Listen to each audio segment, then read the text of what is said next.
This video contains an original, transformative summary inspired by the 7 Habits of Highly Effective People by Stephen R. Covey. Chapter 1, Paradigms and Principles, opens the door to the deeper idea that real change does not begin with techniques or quick fixes, but with the way we see the world itself. This chapter invites us to look inward before trying to fix anything outside. It challenges the common belief that success is about polishing your personality, learning clever strategies, or projecting confidence. Instead, it argues that lasting effectiveness grows from something far more fundamental, our character and the invisible mental maps that guide our decisions. Imagine wearing a pair of glasses your entire life without realizing they are there. Everything you see feels normal because you have always seen it that way. That is what a paradigm is. It is a mental framework, a deeply held belief system that shapes how you interpret situations. If someone criticizes you, your paradigm determines whether you see it as a personal attack or helpful feedback. If you fail, your paradigm decides whether you feel defeated or motivated to improve. The chapter explains that many people spend years trying to improve their lives using what might be called surface-level methods. They work on body language, communication tricks, productivity hacks, and motivational slogans. These tools can be useful, but if the underlying mindset is flawed, the improvements will not last. It is like trying to paint over cracks in a wall without fixing the foundation. Eventually, the cracks show again. The author contrasts 2 approaches to growth. One focuses on outward image and social techniques. The other focuses on inner character, integrity, humility, responsibility, and alignment with timeless principles. Over time, society has shifted more toward personality tactics because they promise fast results. But quick results often fade. Character-based change is slower, but it reshapes the root of behavior. To make this idea clear, the chapter describes how dramatically different interpretations can come from different paradigms. 2 people can witness the same event and come away with completely opposite conclusions. That is because we do not see the world as it is, we see it as we are. When your internal lens changes, your external reality appears different even if nothing outside has moved. This is why the chapter emphasizes the inside-out approach. Instead of trying to control others, impress others, or manipulate situations, you begin with self-examination. You ask yourself what beliefs are driving your reactions. You question assumptions that you have never challenged. You recognize that your character determines the quality of your relationships more than your cleverness ever could. There is a powerful shift here. Many of us believe our problems are caused by other people. If only my boss were different. If only my partner understood me. If only the market conditions changed. This chapter gently but firmly turns the mirror back toward us. It suggests that the most meaningful change happens when we accept responsibility for our own responses. That does not mean blaming ourselves for everything. It means acknowledging that we always control how we interpret and react to circumstances. The chapter also introduces the idea of principles. Principles are not trends or opinions. They are fundamental truths that remain consistent regardless of culture or era. Honesty builds trust. Fairness strengthens relationships. Responsibility increases freedom. These patterns hold across history. When our paradigms align with these principles, our actions become more stable and effective. If a person believes that manipulation is the best way to succeed, they might achieve short-term wins, but eventually trust erodes. If someone believes that commitment and honesty matter, their progress may feel slower at first, but it builds something sustainable. Principles function like natural laws. You can ignore them, but the consequences eventually appear. The chapter encourages deep reflection because without awareness, we repeat patterns unconsciously. Many conflicts in life are not about the event itself but about clashing paradigms.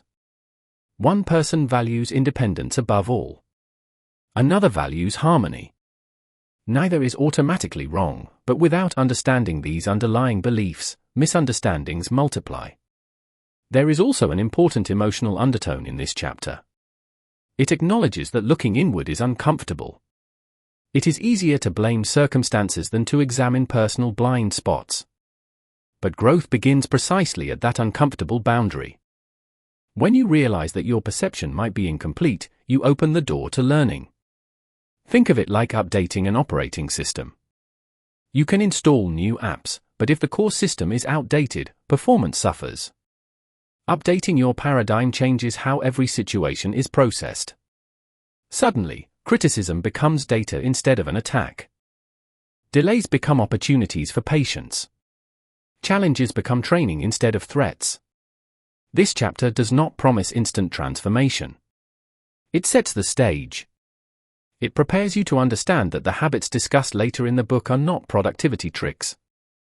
They are rooted in character and principle. Without that foundation, the habits would feel mechanical. With the foundation, they become natural extensions of who you are becoming. One subtle message in this chapter is humility. If your current paradigm has shaped your life up to this point, then growth requires admitting that your perspective may be limited. That realization is not a weakness. It is the beginning of wisdom. When you become aware of your mental filters, you gain the power to adjust them. Another key idea is that lasting effectiveness is holistic. You cannot compartmentalize integrity. If you are honest in business but dishonest in personal relationships, tension builds. Character is consistent.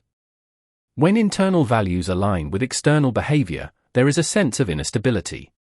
That stability is the groundwork for effectiveness. The chapter also gently challenges the cultural obsession with shortcuts. In a world that celebrates rapid success, this message feels almost rebellious. True growth is gradual. It requires reflection, correction, and patience. But the reward is depth rather than temporary applause. As the narration of this chapter unfolds, you begin to sense that it is less about techniques and more about identity. Who are you becoming? What beliefs shape your reactions? What principles guide your decisions when no one is watching? These questions matter more than any communication tactic.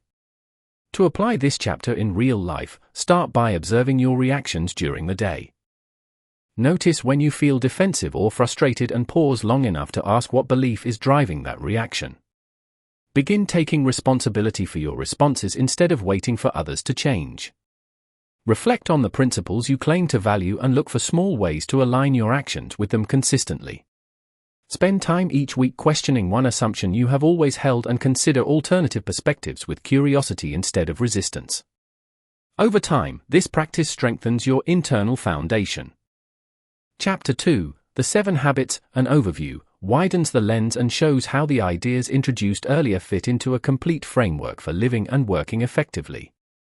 After learning that change must begin from the inside out, this chapter explains how that inner shift turns into practical patterns of behavior. It is like stepping back from a single puzzle piece and finally seeing the whole picture. The chapter introduces the idea that effectiveness is not about working harder or faster. It is about aligning your actions with principles in a balanced way. Many people focus heavily on production, getting results, finishing tasks, achieving goals. But if you constantly push for output without taking care of the systems that produce those results, you eventually burn out or damage relationships. There is a natural balance between achieving results and preserving the capacity to achieve results in the future. Neglect that balance, and effectiveness collapses. This is where the 7 habits come in. They are presented not as isolated tricks but as an integrated sequence. They build on one another. They move from dependence to independence, and then from independence to interdependence. That progression matters deeply. Dependence is the stage where we rely on others to take responsibility for our lives. It shows up as blaming circumstances, waiting for permission, or needing validation before acting. Independence is the stage where we take ownership. We make choices based on values rather than impulses. But independence alone is not the final destination. The highest level is interdependence, working cooperatively with others in ways that create results greater than what one person could achieve alone. The first 3 habits focus on personal mastery. They are about developing discipline, clarity, and integrity within yourself. Without this foundation, collaboration becomes unstable because you are bringing confusion or inconsistency into your relationships. Personal victory comes before public victory. The next 3 habits shift outward. They deal with relationships, communication, and cooperation. Once you have developed internal strength, you can engage with others in a mature way. Instead of competing for attention or trying to dominate conversations, you seek mutual benefit. You listen deeply before trying to be heard.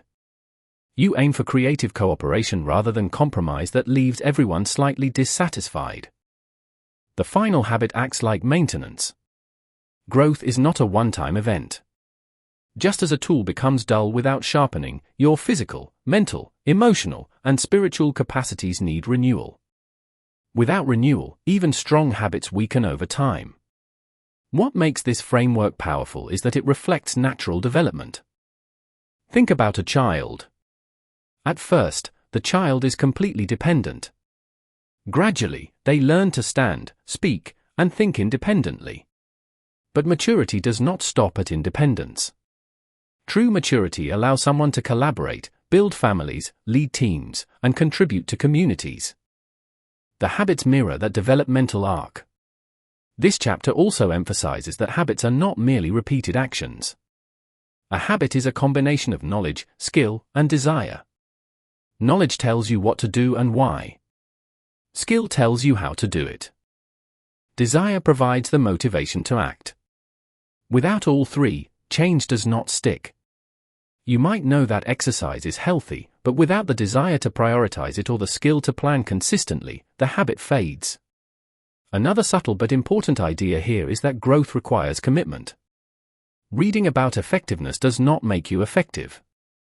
Understanding a concept intellectually is different from practicing it daily. The chapter quietly challenges the listener to move beyond passive learning into intentional practice. There is also an underlying theme of long-term thinking. Many modern approaches chase immediate results. This framework asks you to think in decades, not days. The goal is not just to succeed in one project or one season of life. The goal is to build a character and lifestyle that remain strong under pressure. As the overview unfolds, you can feel the structure forming. Personal responsibility leads to self-leadership. Self-leadership enables healthy relationships. Healthy relationships create powerful collaboration.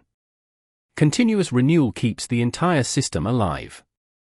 Each habit reinforces the others. To begin applying this chapter, start by observing where you currently operate.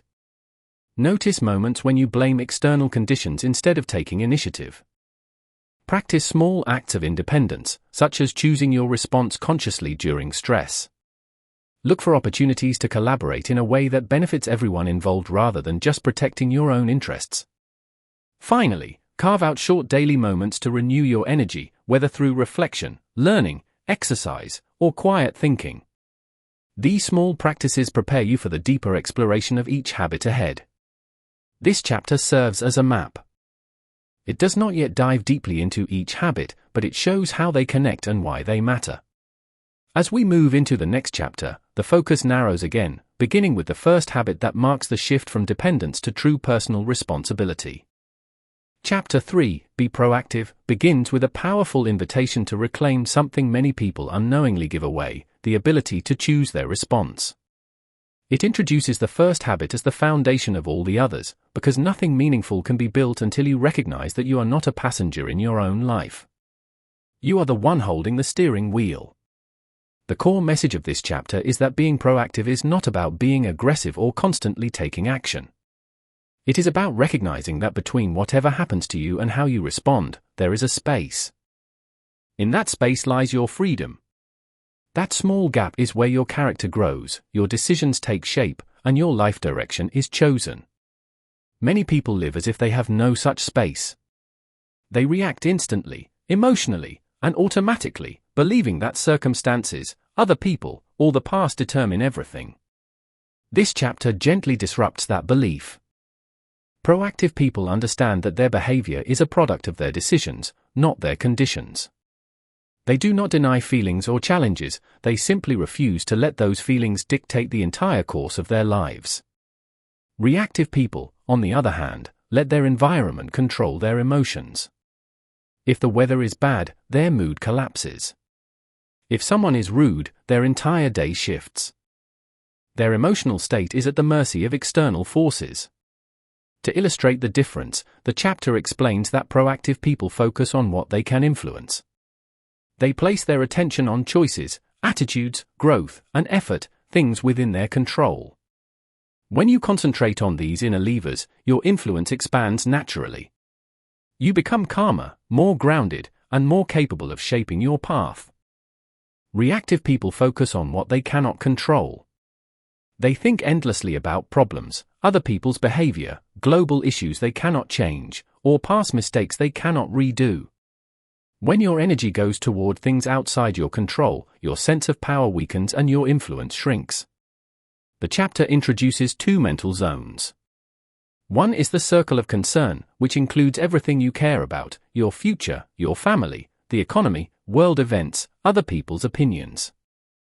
The other is the circle of influence, which includes the things you can actually affect, your actions, your habits, your mindset, your skills, your words. Proactive living means placing your energy into the circle of influence, because that is where you can make genuine progress. This is not easy, and the chapter acknowledges that. Many people develop patterns of blame so deeply that they do not even notice them. They blame parents, bosses, partners, traffic, society, or luck. While external factors do matter, blaming them traps you. The chapter points out that responsibility is not about fault, it is about response. Even when you are not at fault, you still choose how you respond. That is where your power lives. A profound message in this chapter is that your language reveals your mindset. Reactive language is full of phrases like "I can't," "if only," "that's just the way I am," or "there's nothing I can do." Proactive language sounds different. It is grounded in choice, "I will find a way," "I choose," "I prefer," "I'm capable of learning." Changing your words is not about pretending. It is about training your mind to see possibilities where it once saw limits. The chapter also explores commitments. Proactive people keep their promises and take their commitments seriously, especially the promises they make to themselves. Every time you keep a small promise to yourself, you build inner strength, like adding a brick to your foundation. Every time you break a promise to yourself, even a tiny one, you weaken your confidence. Proactivity is built through these daily moments of self-trust. Another core theme is responsibility for your emotions.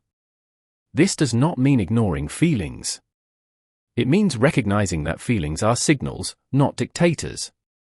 You can feel frustration and still respond with calm. You can feel fear and still take a step forward. You can feel tired and still choose discipline. Proactivity acknowledges emotions but does not surrender control to them. The chapter emphasizes that growth in this area happens through slow, steady practice. You will not instantly become proactive just because you learn the concept. But moment by moment, decision by decision, you begin reclaiming ownership of your inner world. Eventually, your external life reflects that inner shift. To bring this chapter into real life, start by pausing before you react in moments of stress or irritation. In that pause, remind yourself that you have a choice. Focus each day on one thing fully within your circle of influence and give it your best energy. Replace one reactive phrase with a proactive one, not forcefully, but with awareness. Notice when you complain about things outside your control and gently redirect your attention toward something you can affect. Treat commitments to yourself as non-negotiable and start with small ones you can keep. This chapter marks the true beginning of independence. It sets the tone for the habits that follow, because every other habit depends on the belief that you are the one responsible for your decisions. As you move into the next chapter, the journey continues by exploring how to direct your life with intentional purpose rather than drifting from one reaction to the next. Chapter 4, Begin with the End in Mind, starts by asking a question most people never truly pause to answer. Where is your life actually headed if you keep living exactly the way you are right now? The chapter invites you to picture your life as if it were a long journey. Every day you take steps, but those steps only matter if you know the destination. Without a destination, life becomes a collection of habits, routines, and reactions that might feel busy but lack direction. This chapter is about reclaiming that direction. It introduces the idea that everything is created twice. There is first a mental creation, the vision you hold in your mind. Then comes the physical creation, the actions you take to bring that vision into reality. We often skip the first creation and jump straight into doing.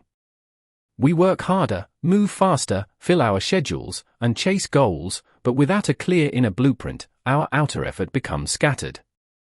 Begin with the end in mind means choosing the blueprint before building the house. This chapter gently pushes you to imagine your life from a future perspective. Not in a dramatic or heavy way, but in a clarifying way. When you step forward in your mind and look back, you suddenly see what truly matters. You see that some of the things that seem urgent today were never essential. And some things you've postponed, like health, relationships, personal values, are exactly the things that shape whether your life feels meaningful. The chapter explains that your deepest effectiveness comes from living according to principles rather than impulses or trends. Principles don't change. They are like a compass that always points north. When you make decisions aligned with principles such as integrity, contribution, growth, and compassion, your life gains consistency. You stop being pulled in every direction by circumstances, because you already know what direction you're heading. One powerful idea in this chapter is the concept of personal leadership. Management is about doing things right, leadership is about choosing what the right things are. Without leadership, management becomes a treadmill, lots of movement, very little progress. Beginning with the end in mind is an act of leadership over your own life. The chapter also talks about the importance of a personal mission. Not a grand public statement, but a simple inner guide that keeps you aligned with who you want to be. Many people drift through life guided by other people's expectations, family, classmates, social media, culture. Without realizing it, they chase goals that do not match their values. A mission statement helps you identify what actually matters to you, so your daily actions reflect your true priorities instead of someone else's script. Creating a mission statement is not about writing something poetic or perfect. It is about listening to your inner compass. What qualities do you admire in others? What impact do you hope to have? What kind of relationships do you want to build? What values do you want to embody even when life is difficult? These questions help you uncover the end you want to aim toward. The chapter points out that if you do not choose your direction consciously, other influences will choose for you. You might get shaped by habits you never questioned, by fear, by convenience, or by the path of least resistance. Begin with the end in mind breaks that cycle by bringing awareness to the front of your decisions. There is a subtle emotional truth woven into this chapter: clarity brings calm. When you know what truly matters, you stop chasing everything.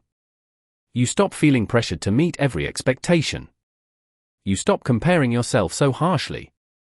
Your actions become purposeful instead of frantic. And even difficult days feel meaningful because you know they fit into a larger picture.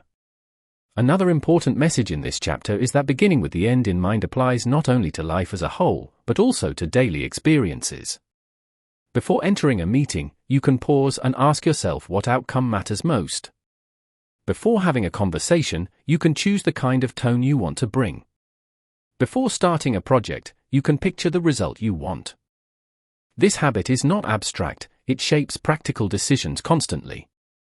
The chapter also encourages you to shift from reacting to designing. Most people wake up and immediately react to messages, problems, or distractions. They let the day shape them instead of shaping the day. When you begin with the end in mind, you start the day with intention. You decide the kind of person you want to be today before circumstances begin to push you around. Applying this chapter starts simply. You can begin by imagining the future version of yourself who lives in a way you admire. Picture how that version behaves, thinks, and chooses. Let that mental image guide your decisions in small moments. You can also take a few minutes to write down the values that matter most to you, not in fancy language, but in honest words you actually feel connected to. In daily situations, pause briefly to ask yourself what outcome you truly want rather than reacting at automatic speed. And when faced with choices, choose the option that aligns more closely with your long-term values rather than short-term comfort. This chapter plants a seed of clarity. It encourages you to step into your life as its creator, not just its participant. As the journey continues, the next chapter explores how to translate this inner vision into intentional, disciplined action, the moment where purpose becomes movement. Chapter 5, Put First Things First, turns the inner clarity you gained earlier into the discipline of living by it. If the previous chapter was about choosing your destination, this one is about steering your life so your daily actions actually take you there. Many people know what matters to them, but their schedules are filled with everything except those things. This chapter explains how to close the gap between intention and action. It begins with the simple truth that life pulls in many directions at once. There are tasks that feel urgent, tasks that feel important, tasks that are both, and tasks that are neither. Without a system to guide you, urgency wins almost every time. Urgent things shout. Important things whisper. When urgency controls your day, you end up busy but unfulfilled. Put first things first teaches you to reverse that pattern so your time reflects your values instead of your distractions. The central idea is learning to act from priorities rather than pressures. This requires a shift from reacting to planning. Not rigid planning, but thoughtful direction. The chapter describes a mindset where you no longer let your calendar be filled by default. Instead, you fill it intentionally with the activities that support your mission, your values, and your long-term goals. It is about living consciously instead of drifting. A key insight in this chapter is the difference between what is important and what is urgent. Urgent tasks demand attention right now. Important tasks build your life, relationships, health, skills, and future. Many people spend their entire lives handling emergencies, deadlines, and interruptions because they have never created space to operate in the zone of important but not urgent. This quiet zone is where long-term growth happens, planning, learning, improving relationships, exercising, creating, reflecting. These activities rarely feel urgent, so they are often postponed, sometimes forever. The chapter encourages you to structure your life so you spend increasingly more time in that zone. The more you invest in prevention, growth, preparation, and meaningful work, the fewer crises you experience. When you focus on the important, the urgent becomes more manageable. It is a way of designing life so problems shrink instead of multiply. To do that, you need the ability to say no. The chapter acknowledges that this is uncomfortable. Many people say yes to requests, invitations, or tasks because they want approval, or they fear disappointing others, or they avoid conflict. But every yes to something unimportant is a no to something essential. Learning to say no politely, clearly, and confidently is part of protecting your priorities. Another message woven through the chapter is the importance of personal discipline. Discipline is not about forcing yourself through misery. It is about loyalty to your own values. When you put first things first, you are keeping promises to yourself. You are choosing the person you want to become over the impulses of the moment. That choice builds inner strength. Each time you act according to your priorities instead of your urges, you strengthen trust in yourself. The chapter also explores roles. You are not just one thing, you are a collection of meaningful roles in your life. You may be a friend, a student, a parent, an employee, a partner, a creator, or a community member. When you identify your roles, you begin to see where your energy truly needs to go. Instead of letting one role swallow your entire week, you distribute your attention consciously, nurturing each part of your life so none of them collapses from neglect. Planning with this mindset is simple. Each week, you take time to reflect on your mission and values, review your roles, and choose a few important goals that will strengthen those roles. These goals are not endless to-do lists. They are carefully selected actions that move your life forward. Once chosen, you schedule them before the week fills with noise. This chapter also highlights the idea that effectiveness requires flexibility. Planning is not about controlling everything. It is about giving yourself a strong direction so you can adapt without losing your way. When surprises come, as they always do, you make decisions from your priorities instead of panic. There is a quiet emotional strength in this habit. When you put first things first, you feel more grounded. You stop rushing from crisis to crisis. You begin experiencing life with more calm, because you know your days are built around things that actually matter. Even busy days feel meaningful when they align with your values. Applying this chapter can begin with a few simple practices. Take a moment each morning or evening to decide the 1 or 2 things that matter most for the next day, and commit to doing them before everything else. Look at where your time goes and gently shift more of it toward activities that support your long-term well-being. Practice saying no to one small request that does not align with your priorities. And create short weekly moments to review your roles, your values, and the direction you want to move in. This chapter transforms your life from the inside out by bringing order to your actions. It strengthens your independence by giving you control over your choices. As the journey continues, the next chapter expands the world again, moving from personal effectiveness to building relationships where cooperation replaces competition. Chapter 6, Think Win-Win, opens the door to a new way of relating to people. After learning how to take responsibility for your choices, define your direction, and organize your life, this chapter shifts the focus outward. It asks a powerful question: what if the best outcomes in life don't come from winning over others, but from creating results where everyone involved benefits? This chapter challenges the belief that life is a competition where your success requires someone else's failure. Win-win thinking is not about being nice, avoiding conflict, or giving everyone whatever they want. It is a mindset rooted in the belief that there is plenty of opportunity, success, and connection to share. People who think win-win do not see life as a battlefield with limited prizes. They see it as a place where cooperation creates more value than competition ever could. The chapter explains that many people operate with what can be described as a scarcity mindset. They believe that if someone else succeeds, it somehow takes away from their own chances. This leads to envy, comparison, and a constant feeling of being threatened. It shows up in families, workplaces, friendships, and partnerships. When scarcity rules your thinking, relationships become fragile because everyone is protecting their own piece of the pie. Win-win thinking grows from an abundance mindset, the belief that there is enough goodness, recognition, trust, opportunity, and creativity for everyone. It doesn't mean ignoring problems. It means approaching problems with the belief that together you can find solutions that honor everyone's needs. The chapter also explains different ways people behave when facing disagreements or negotiations. Win-lose is when one person pushes for victory at the expense of others.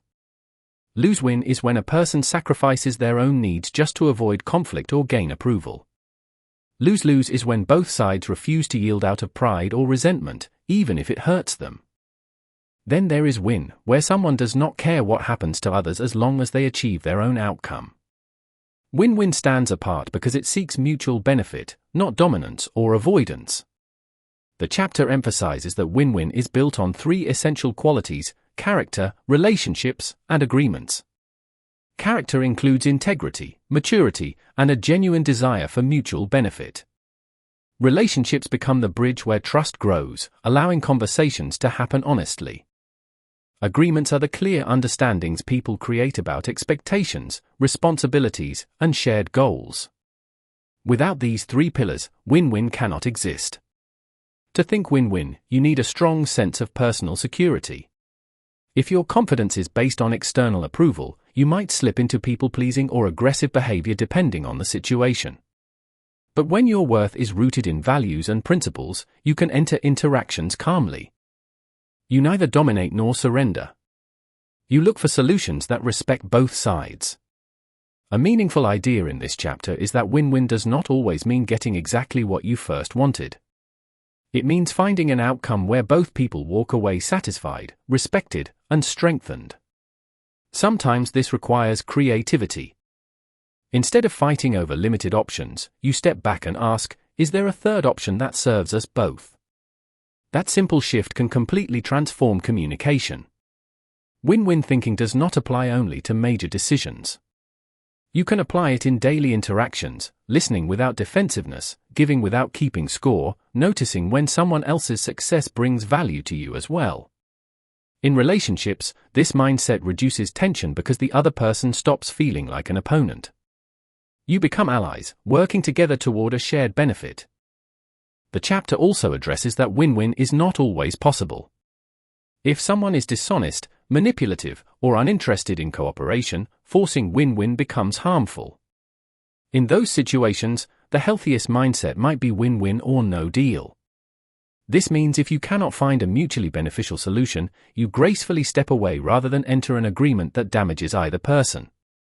This protects both integrity and the relationship. There is a quiet confidence behind win-win thinking. It reflects emotional maturity, the ability to balance courage with consideration. Courage helps you stand up for your own needs, while consideration helps you value the needs of others. When both exist together, relationships become stronger and solutions smarter. To bring this chapter into daily life, begin by noticing moments when you think in terms of winning or losing. Pay attention to when you feel threatened by someone else's progress, and gently remind yourself that their success does not diminish you. When disagreements arise, pause long enough to listen for what the other person truly wants, not just what they say on the surface. Look for outcomes where both sides feel respected. Celebrate shared victories instead of acting alone. And practice approaching interactions with the belief that cooperative solutions often create more value than competitive ones. This chapter marks the beginning of what the book calls public victory, success in relationships, teams, partnerships, and communities. As the journey continues, the next chapter deepens this shift by showing how genuine listening can transform communication and build trust more powerfully than persuasion ever could. Chapter 7, Seek First to Understand, Then to Be Understood, gently reshapes the entire way you think about communication. It takes the idea of win-win and gives it a living heartbeat, because cooperation is impossible when people feel unheard. This chapter explains that one of the deepest human needs is to feel understood, yet most of us listen only long enough to prepare our own reply. Instead of listening, we wait. Instead of understanding, we judge. Instead of empathy, we jump to advice. This habit invites you to break that cycle. The chapter begins with a simple truth: if you want influence, trust, and meaningful connection, you must understand others before trying to convince them of anything. Listening is not a passive act, it is a form of respect. When someone feels truly understood, their defensiveness softens, their communication opens, and solutions become possible. But when you skip the step of understanding and rush to be understood, walls go up instantly. Most people listen through filters created by their own experiences, opinions, emotions, and fears. They interpret everything the other person says through their own mental lens, which distorts the message. This is called listening autobiographically, responding based on your own story instead of the other person's. It leads to 4 common reactions: giving advice, comparing experiences, judging, or probing with questions that guide the person toward your viewpoint. Although these reactions seem helpful, they stop real communication from happening. The chapter introduces the concept of empathic listening, not agreeing with someone, but seeing the world from their perspective, even for a moment. Empathic listening means entering with curiosity rather than assumption. It means noticing feelings in a person's tone, observing the meaning behind their words, and understanding why they see things the way they do. When you listen this way, you give people psychological air. They feel safe enough to express themselves honestly. There is a powerful transformation that happens when you practice empathic listening. People begin to relax because they no longer need to defend or persuade. Tension drops. Trust rises. Instead of arguing, they start exploring solutions with you. That shift alone can repair relationships, strengthen friendships, and improve teamwork. Once someone feels fully understood, the chapter explains that they become far more open to hearing your perspective. This is the second half of the habit, being understood. But the order matters. Understanding first creates emotional safety, expressing your viewpoint second creates clarity. When both happen in this sequence, communication turns into collaboration instead of conflict. The chapter also dives into why persuasion fails when understanding is missing. When people feel misunderstood, they cling even harder to their position. They repeat themselves, raise their voice, or shut down entirely. But when they feel seen and heard, defenses dissolve. They become more flexible, open-minded, and willing to adjust. A key message in this chapter is that empathic listening requires patience. It is slower than giving advice. It asks you to set aside your ego temporarily. It asks you to pause your need to talk and instead focus on the other person's experience. But this patience pays enormous dividends. When you consistently practice it, relationships become smoother, arguments become less intense, and cooperation becomes natural. This chapter does not ask you to be a therapist. It simply asks you to let people be understood before you rush in with solutions. Even in disagreements, empathic listening does not mean surrendering your opinion. It means giving the other person the dignity of being heard so both of you can move forward with clarity. The chapter also highlights a deeper truth: when you listen this way, you begin to understand yourself better. You notice your own triggers, assumptions, and insecurities. You see where you've been reacting instead of responding. In that sense, empathic listening becomes a tool for personal growth as much as it is a tool for better communication. Applying this chapter can start with a single conversation. Choose one person today and listen to them without interrupting.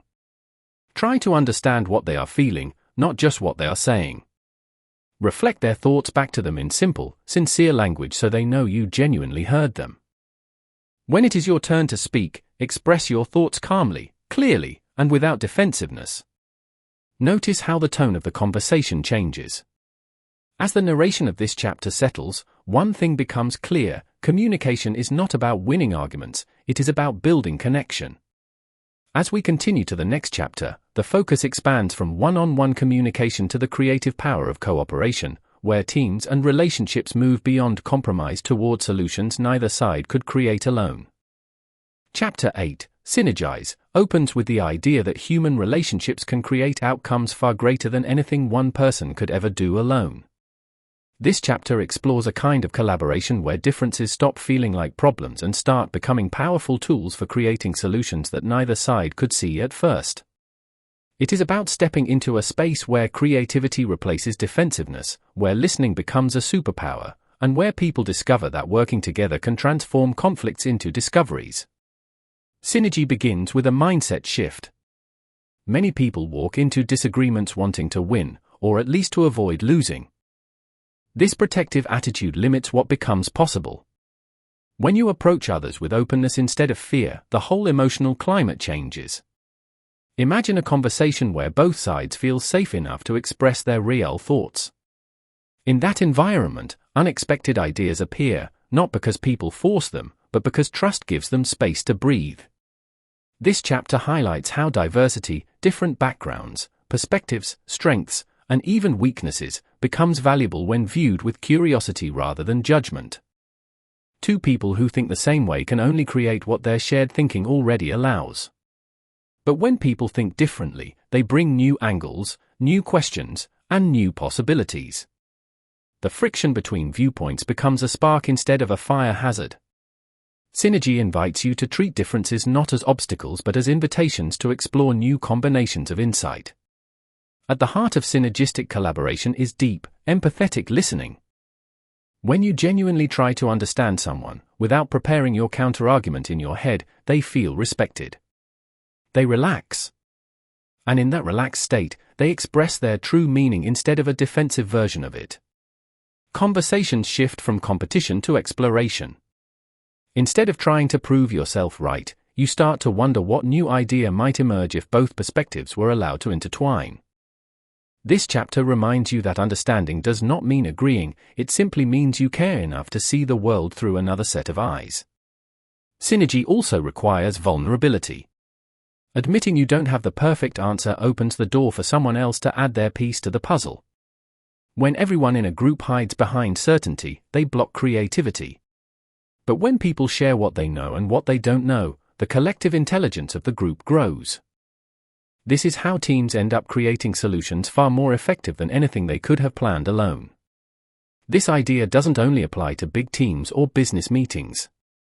It shows up in families, friendships, relationships, and everyday conversations. A parent might see a problem one way, and a child sees it from a completely different angle. When both sides truly listen, they may invent a new approach that neither could have imagined on their own. A couple trying to resolve a disagreement can move from arguing to innovating once they stop asking who is right and start asking what both of them truly want beneath the surface. The chapter also reminds you that synergy doesn't always appear instantly. Sometimes it takes several moments of misunderstanding before a breakthrough happens. It helps to approach the process with patience. Creativity doesn't like being rushed. It grows best when people feel safe, respected, and willing to explore unfinished ideas. There is an important distinction here: a synergy is not compromise. Compromise usually means each person gives up something, ending with a solution that is smaller than what either truly wanted. Synergy does the opposite. It creates something larger than what either side imagined. Instead of dividing value, it multiplies it. This is the magic of collaboration when practiced intentionally.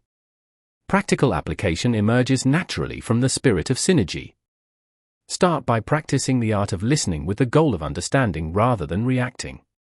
Then allow differences to be stepping stones instead of barriers. When you face a disagreement, shift your mindset from trying to win to trying to create something new that both sides feel connected to. Notice when your ego wants to protect itself and choose curiosity instead. Invite others to share their perspective, especially when it challenges yours. Share your uncertainties honestly and watch how it encourages others to do the same. Look for opportunities to combine ideas instead of choosing between them. As you reflect on this chapter, you begin to see how daily life is full of moments where synergy could transform your interactions. The next chapter moves deeper into building renewal and balance, helping you sustain all the habits you've learned so far and continue growing in a healthy, energized way. Chapter 9, Sharpen the Saw, begins with a simple but powerful idea: you cannot stay effective in the long run if you never stop to renew yourself. This chapter is about the quiet maintenance that makes everything else sustainable. Every skill, every habit, every effort you put into your life depends on the condition of the person doing the work. When you ignore your own well-being, your effectiveness slowly fades, even if your intention stays strong. Sharpening the saw means choosing renewal instead of exhaustion, growth instead of stagnation, and balance instead of burnout. The chapter opens with the image of someone cutting wood with a dull blade. The harder they push, the less progress they make, and the more tired they become. Many people live exactly like that, working harder and harder while getting less and less done. Sharpening the saw is the opposite approach. It means stepping back long enough to improve yourself so that your effort produces results again. This habit is not about escape from responsibility, it is about protecting your ability to handle responsibility well. This kind of renewal happens in 4 major areas that make up your life: your body, your mind, your emotions, and your inner spirit. Each of these areas needs care, and neglecting any one of them eventually affects the others. Physical renewal keeps your body strong enough to support your goals. Mental renewal keeps your thinking sharp and creative. Emotional renewal helps you stay connected, patient, and stable. Spiritual renewal keeps you grounded in meaning and direction. Physical renewal doesn't require extreme routines. Simple acts like moving your body, eating foods that support your energy, and allowing yourself proper rest can completely change the way you show up in your daily life. When your body feels strong, your confidence naturally rises. You think more clearly, you handle stress more easily, and challenges feel less overwhelming. Mental renewal grows through learning. When you expose yourself to new ideas, read meaningful material, or practice thinking in new ways, your mind stays alive and flexible. You become better at solving problems because you've given your brain new tools to work with. A mind that never learns becomes rigid, a mind that stretches becomes resourceful. Emotional renewal comes from the relationships you build and the way you treat others. When you connect with people who respect you and challenge you in healthy ways, your emotional capacity expands. You learn patience, empathy, and the strength to respond thoughtfully rather than react impulsively. At the same time, emotional renewal also involves setting boundaries and avoiding harmful interactions. Protecting your emotional health gives you stability during difficult moments. Spiritual renewal is more personal. It has nothing to do with religion unless you choose it to. It is the sense of connection you feel to values, purpose, and meaning. When you take moments to reflect on what matters to you, your actions begin to align with your deeper intentions. This alignment lifts your energy because you are no longer forcing yourself to walk in a direction that conflicts with your inner compass. This habit ties together all the earlier habits. Without regular renewal, you lose the strength required for personal discipline, the clarity required for planning, the calm required for listening, and the creativity required for synergy. Sharpening the saw is what keeps every other habit alive. It is the maintenance that prevents you from running your life on an empty tank. As you practice this habit, you realize that renewal is not a one-time activity. It is something that must be woven into your routine. Short breaks, meaningful conversations, learning for its own sake, time in nature, quiet reflection, healthy food, consistent sleep, these become your tools for staying effective. When you feel scattered or drained, you can return to these sources of renewal and rebuild your energy from the inside out. To apply this in daily life, find small moments for restoration rather than waiting until you crash. Move your body regularly in ways you enjoy. Keep learning something new, even if it's small. Surround yourself with people who uplift and challenge you. Spend a few quiet minutes each day reconnecting with your values and the person you want to become. These simple choices sharpen your saw a little each day, making your life smoother and your growth more steady. With this chapter, the 7 habits come full circle.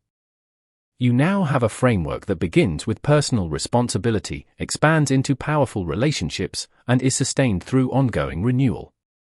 The next chapter brings the book toward its closing ideas, helping tie everything together so you can continue growing long after the final page. Chapter 10, Inside Out Again, brings the journey back to where it all began. It reminds us that lasting change never starts with techniques, image, or surface behavior. It always begins with the inner world, our beliefs, our character, our way of seeing reality. This chapter circles back to the core message of the entire book: real effectiveness grows from the inside and expresses itself outward. Throughout the earlier chapters, we explored habits that shape discipline, clarity, cooperation, and renewal.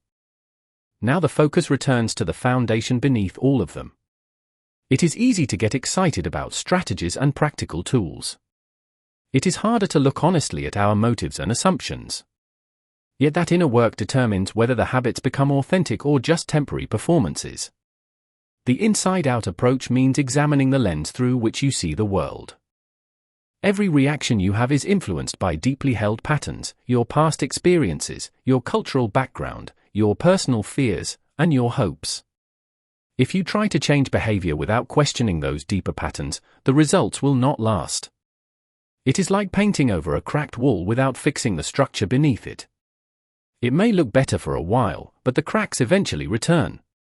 This chapter gently challenges the reader to notice how much of life is spent trying to control external circumstances. People often think that if others changed, if the environment improved, if the pressure reduced, then everything would be better. The inside-out mindset reverses that assumption. It says that your greatest leverage point is not outside of you but within you. When you shift your thinking, your responses shift. When your responses shift, your results begin to change. One of the deeper themes here is personal integrity. Integrity means that your private values and your public actions match. When there is alignment, you feel steady and confident. When there is misalignment, you feel tension and confusion. Inside-out growth asks you to examine that alignment honestly. Are you acting from principle or from fear? Are you making decisions based on what truly matters to you, or are you reacting to pressure and expectation? The chapter also emphasizes that growth is continuous.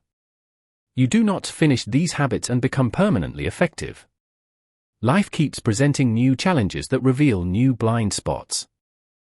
Each challenge becomes an invitation to go inward again, to refine your character, to adjust your mindset, and to strengthen your commitment to principles.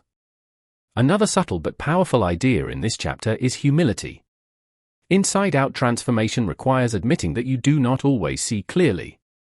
It requires openness to feedback and willingness to change. That humility does not weaken you, it strengthens you. It keeps you flexible instead of rigid, curious instead of defensive. When you stay teachable, you keep evolving.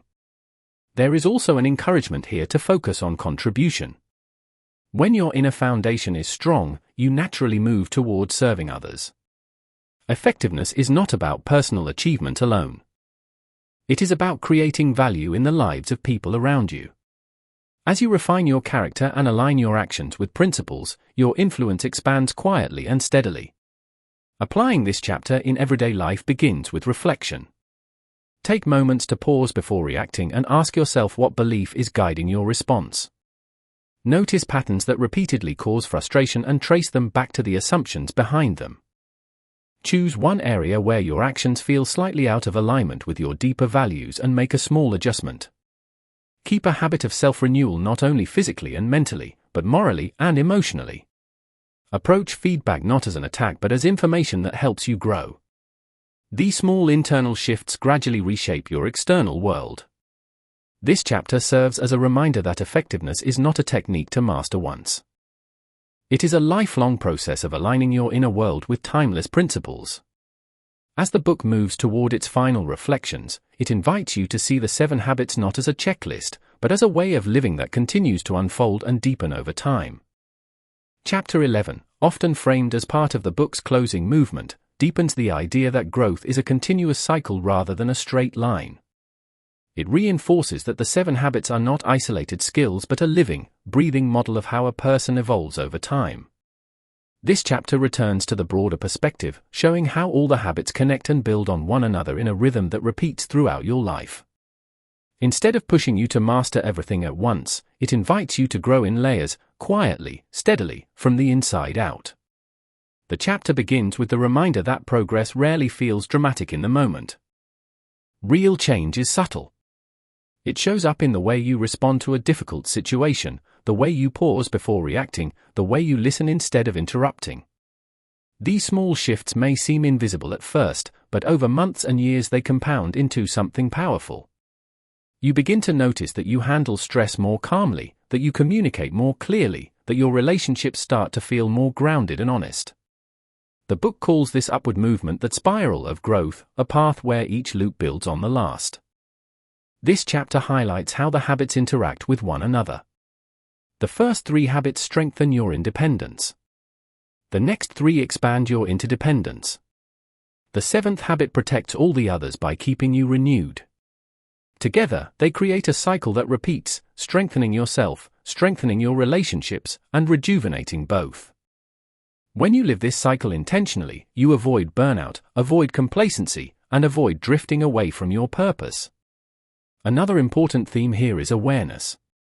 As you grow, you start seeing more clearly how your choices shape your outcomes. You notice patterns you didn't see before, both helpful and unhelpful. With that awareness comes responsibility. You realize that you always have the power to choose again, to course correct, to realign with your values. This awareness is not meant to make you feel pressured, it is meant to empower you. It tells you that you are never stuck unless you stop choosing. This chapter also explores how the habits expand beyond personal goals and influence entire communities. When you act from responsibility instead of blame, people around you feel safer. When you communicate with empathy instead of defensiveness, conversations shift. When you collaborate creatively instead of competing automatically, group possibilities expand. Your growth quietly encourages others to grow too. You become an example, not because you try to impress anyone, but because you evolve authentically. There's a subtle challenge woven into this chapter, the challenge to stay humble during your growth. As you improve, it's tempting to judge others who haven't grown the same way. But that attitude closes the door on connection and makes learning harder. Humility keeps you open. It reminds you that everyone is fighting unseen battles and that growth happens at different speeds for different people. When you stay grounded, you remain approachable, compassionate, and realistic. As you continue applying the habits, the chapter encourages you to pay attention to moments when you slip back into old patterns. Slipping is natural. The goal is not perfection but awareness. Each slip becomes an opportunity to practice responsibility again. Each conflict becomes a chance to practice empathy again. Each task becomes a moment to practice prioritizing what truly matters. That repetition strengthens your character more than any single moment of inspiration ever could. To bring this into your daily life, start by noticing your internal state throughout the day. When you feel stressed, pause for a moment and reconnect with your principles. When you feel overwhelmed, step back and remember the habits that help you focus. When someone frustrates you, treat the moment as a chance to practice understanding before reacting. When you feel tired, choose even a small act of renewal instead of pushing yourself into exhaustion. These small choices help you move upward on the spiral of growth. This chapter gently prepares you for the final movement of the book, where everything comes together into a lasting philosophy of how to live your life with integrity, clarity, and purpose. The journey continues forward, inviting you to deepen the 7 habits not just as techniques, but as a way of becoming the person you truly want to be. Chapter 12 moves toward the final reflections of the book and shifts the focus from individual habits to legacy. It asks a deeper question that quietly sits behind everything you've learned so far: what kind of impact will your life leave behind? After developing responsibility, clarity, cooperation, creativity, and renewal, the natural next step is contribution.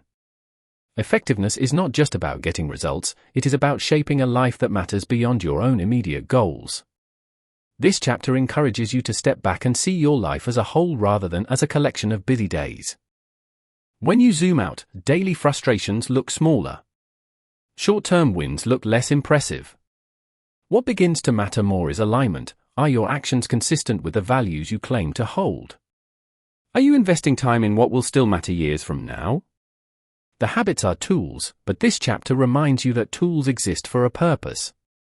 The purpose is meaningful living. There is an emphasis here on long-term thinking. Many people live reactively, pulled from one urgent situation to another. Over time, that pattern creates exhaustion and regret. When you act from principles instead of impulse, your decisions begin to form a coherent direction. You stop drifting. You begin designing your life intentionally. The question shifts from what feels urgent right now to what contributes to the person I want to become and the legacy I want to leave. The chapter also touches on influence. Whether you realize it or not, you are constantly influencing others through your tone, your consistency, your integrity, your presence. Influence does not require a large audience. It shows up in families, workplaces, friendships, and communities. When you practice the 7 habits consistently, your influence becomes stabilizing. People trust you because your actions align with your words. They feel heard because you practice empathy. They feel energized because you approach problems creatively instead of defensively. Another powerful thread running through this chapter is responsibility across generations. The way you think, decide, and act shapes the environment around you. That environment affects others in ways you may never fully see. Living by principle is not only about personal success, it is about creating healthier systems, stronger families, stronger teams, stronger communities. This perspective elevates your daily choices. Even small acts of patience, honesty, or courage contribute to something larger than yourself. There is also an invitation here to slow down and reflect regularly. Growth does not happen by accident. It requires moments of pause. Reflection helps you notice whether your life is drifting away from your deeper intentions. Without reflection, habits fade into routine. With reflection, habits become conscious practices that keep you aligned.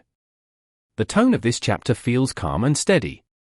It does not push dramatic change. It invites steady commitment. It reminds you that transformation is not a single event but a lifelong process of refining your character.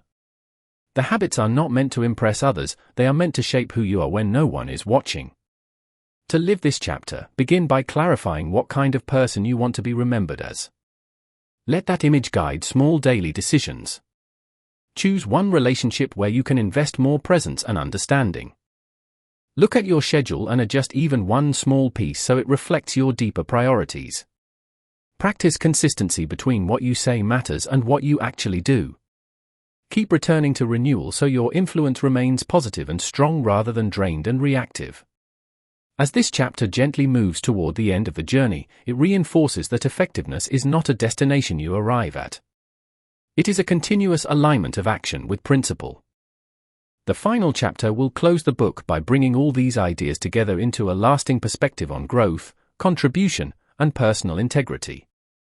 Chapter 13 brings the book to its closing reflection and ties together the entire journey of the 7 habits. It feels less like a final lesson and more like a quiet reminder of the path you've been walking. Throughout the book, you've moved from personal responsibility to meaningful relationships to creative collaboration, and finally to renewal and long-term contribution. This last chapter invites you to step back and see the habits not as tasks, but as a way of living, a philosophy that continues evolving long after the book ends. The central message here is that effectiveness is never something you achieve permanently. It is something you practice again and again, in different seasons of your life. Every time you grow, you discover new layers within yourself. Every time you face a setback, you discover new areas to strengthen. Life keeps expanding, and so does your responsibility to continue growing from the inside out. This chapter emphasizes that the 7 habits aren't rigid rules. They're principles, timeless ideas that guide the way you think and act. And because they are based on principles, they remain relevant no matter how your external circumstances change. When life becomes stressful, you return to proactivity. When you feel lost, you remember to begin with the end in mind. When you're overwhelmed, you prioritize first things first. When relationships become strained, you practice understanding before seeking to be understood. When collaboration becomes difficult, you look for synergy instead of conflict. When you feel drained, you sharpen the saw. These habits form a cycle you can return to whenever life needs recalibration. There is also a strong reminder that growth requires patience. Many people want quick results, but deep character development takes time. You become more effective through small, steady decisions, choosing responsibility over blame, integrity over convenience, understanding over ego. Every choice slowly builds the person you are becoming. Even when progress feels invisible, the habits work quietly beneath the surface. The chapter encourages you to view the 7 habits as a lifelong journey. You will improve at some habits, slip on others, then return stronger. The process is not linear, and that is normal. The goal is not perfection but awareness. As long as you stay conscious of your principles and keep choosing growth, you remain on the path of effectiveness. Another important theme here is the influence you create through your example. People rarely remember your achievements as clearly as they remember how you made them feel. When your actions consistently reflect character, honesty, courage, patience, empathy, you naturally inspire others around you. Your life becomes a quiet message, teaching far more through example than through words. This influence becomes part of your legacy. As you internalize the 7 habits, you may notice a shift. Instead of reacting to life, you begin directing your life. Instead of feeling pulled by urgency, you act from purpose. Instead of seeing relationships as negotiations, you see them as opportunities for mutual growth. Instead of burning out, you learn to renew your energy before it's gone. This shift is the real goal of the book, to help you build a life of integrity, clarity, and contribution. Bringing this final chapter into your daily life starts with one simple practice: reflect regularly. Take moments to pause and ask whether you are acting from principles or from impulse. Adjust your direction when you feel yourself drifting. Nurture relationships with understanding and patience. Protect time for renewal. Stay curious, humble, and open to learning. These small acts keep the 7 habits alive and growing inside you. The book ends by reminding you that the journey doesn't stop here. You now carry a framework that can evolve with you through every stage of life. As you step into the final pages, the message is gentle but powerful: continue growing, continue choosing wisely, and continue shaping a life that reflects the best of who you are becoming. Thank you for spending your time with this story. I hope it brought you a little peace, a little knowledge, or maybe a moment to breathe. If you enjoyed this audiobook, please remember to subscribe. It truly helps the channel grow and brings more stories to life. Your support means more than you know. Take care, stay curious, and I'll see you in the next chapter.